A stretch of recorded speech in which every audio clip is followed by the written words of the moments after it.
Movie की शुरुआत में हमें रानी जिंगजुई को दिखाया जाता है, जिन्होंने 1000 साल पहले एक सज़ा बनाई थी जिसके तहत कोई भी उनके खिलाफ या उन्हें मारने की कोशिश करेगा तो उसके शरीर पे एक निशान बनाकर उसे श्राप दे दिया जाएगा, जिसके अंत में वो तड़प तड़प कर मरेगा।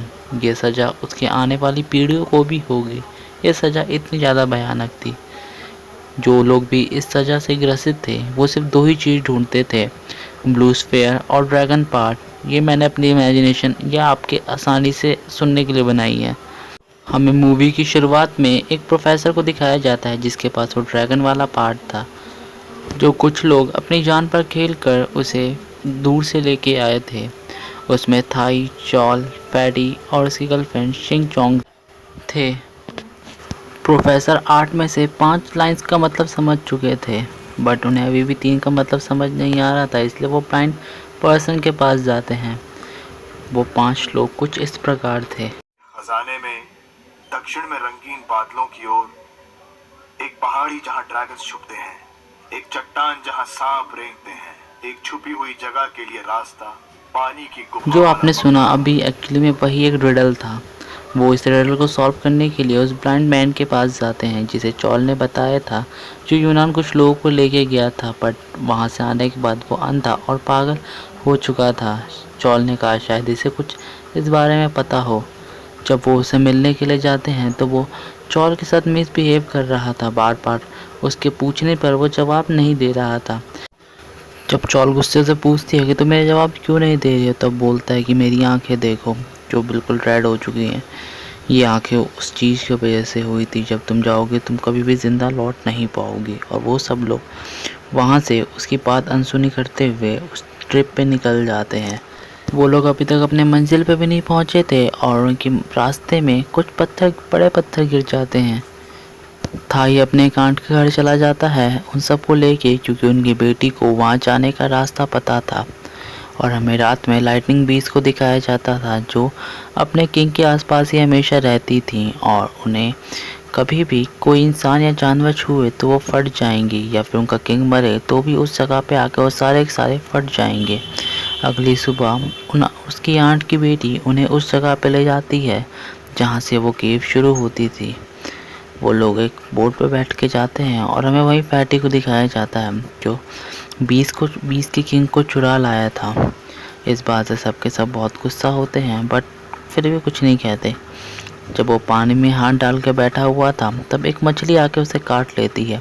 तब चॉल बताती है कि ये कोई मामूली मछली नहीं है, ये इंसानों को खाती है और खून के जरिए ये पीछे बढ़ती है।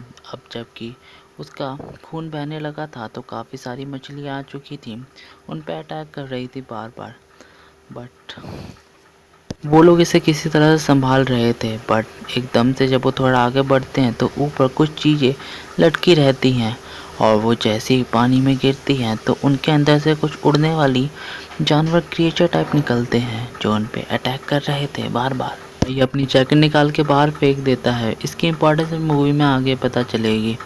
जब वो आउट ऑफ कंट्रोल हो जाते हैं तो वो लोग फ्लेयर मशीन का इस्तेमाल करते हैं, जिसकी वजह से आग से वो कुछ देर के लिए रुक गए, बट उसकी भी फ्यूल ख़त्म होने वाली थी और वो एंड टाइम पे पानी से नीचे जाके गिर जाते हैं, जिसकी वजह से वो उनका उससे पीछा छूट जाता है।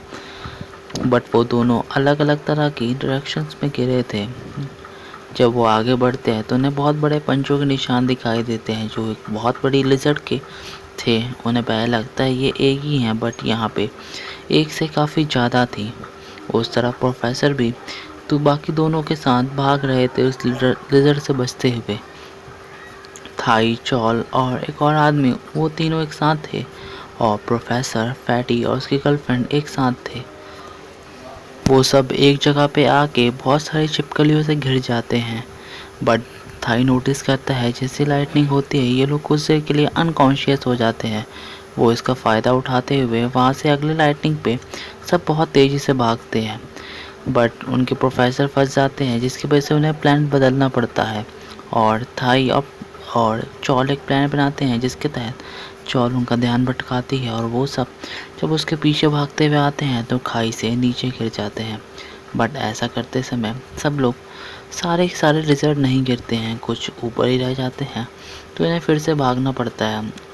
एक्चुअली में यहाँ पे एक उड़ता हुआ पहाड़ था जो इनकी जान बचने का एकमात्र सहारा था, क्योंकि शाम होते ही यहाँ पे पॉइजनस गैस भर जाएगी। बट वो लेज़र्ड भी उनके पीछे उतनी ही तेज़ी से आ रहे थे, जिसकी वजह से वो थोड़ा टूटने लग गया था और थाई जाके उसे पूरी तरीके से तोड़ देता है, जिसकी वजह से वो लेज़र्ड ऊपर नहीं आ पाते। ये फ्लोटिंग आइलैंड एक्चुअली में बहुत ही सुंदर था, जिसके बीचों बीच एक झील थी। चारों तरफ जगमगाते रोशनी वाले फूल थे और ये लोग वहाँ पूरी रात बहुत मज़े करते हैं। अगली सुबह जब वो लोग यहाँ से जाने के लिए निकलते हैं, तब हमें वहाँ पे फ्लावर ऑफ सागर दिखाया जाता है, जो कि बेहद ही बहुत ही खूबसूरत था। उसे पार करने के बाद वो ऐसी जगह पहुँचते हैं जहाँ पे ताबूत ही ताबूत थे। प्रोफेसर उन्हें बताते हैं ये आखिरी जगह है, अगर यहाँ से मुड़ना हो तो मुड़ सकते हो। वो ये भी बताते हैं यहाँ पे एक रक्षा करने वाला एक क्रैब है जो पानी में हील हो जाता है, चाहे उसे कितनी भी गहरी चोट क्यों ना लगी हो।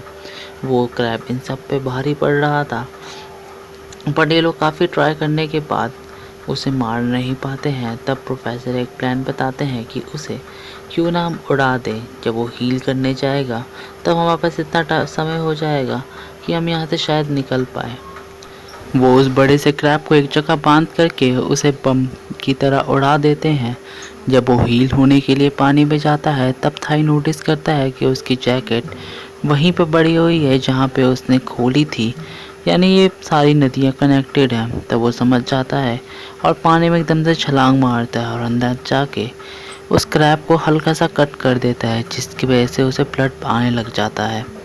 वो ये बात नोटिस कर चुका था कि जो ईटिंग मछलियाँ हैं वो ब्लड से अट्रैक्टेड होती हैं, इसलिए उसने ऐसा करा था और वो सारी मछलियाँ उसे वहीं मार डालती हैं।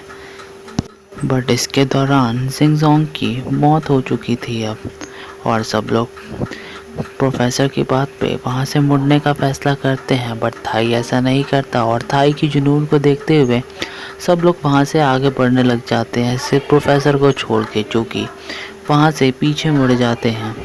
वो लोग आगे बढ़ते हैं, वो लोग उस जगह पहुँच जाते हैं जहाँ पे रानी सबको सजा दिया करती थी।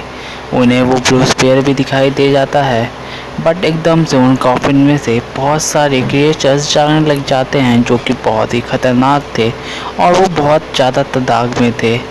जब सब लड़ रहे होते हैं तो बीच में मौका पाकर थाई उस चीज़ को उठा लेता है, यानी ब्रूस पेयर को। ब्लू स्फीयर के उठाते ही एक बहुत बड़ा स्नेक या एनाकोंडा बोल सकते हैं वो चक जाता है। एक्चुअली में एनाकोंडा वही होता है जो रानी के हमेशा गले में लिपटा हुआ रहता था। वो इन सब से नहीं लड़ सकते थे, इसी वजह से वो एक आइडिया लगाते हैं। वो जो बीस का किंग था उसे वो छोड़ देते हैं ताकि वो स्नेक उसे खा ले और सारे बीस उस पर हमला कर दे। और बीस भी किंग के खोलते ही उनके पीछे आ रही थी, पर बीस गलत डायरेक्शन में जा रहा था।